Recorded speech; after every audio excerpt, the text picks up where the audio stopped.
भरणावरची इज्जत ठेवा ना. तुमच्या बायकोचं ना खरं लय अवघड आहे, काही समजत नाही मला तर तिचं. हा काय आता जे आहे ते बरं आहे. सुधरण, तुमचं आयुष्य पार वाट लागली ना, सगळं वाटुळ झालं. जगावा का मरावा असं झालंय. उठल्या बसल्या बस बस म्हणती, कधी उठ म्हणती, कधी जाय म्हणती, कधी ये म्हणती.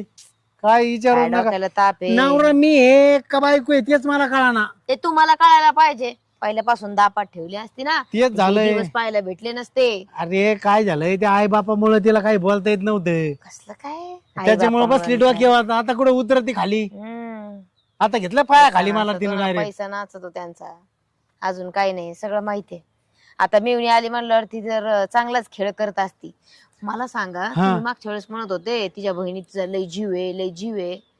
तर मग बहिणीच काहीतरी आपल्याला मेळ बसवावं लागेल, असं काहीतरी करावं लागत आहे मला असं वाटत आहे. बघा काय म्हणजे डोक्यात कसं, एखाद्या गोष्टीमध्ये जर कोणाचा जीव आहे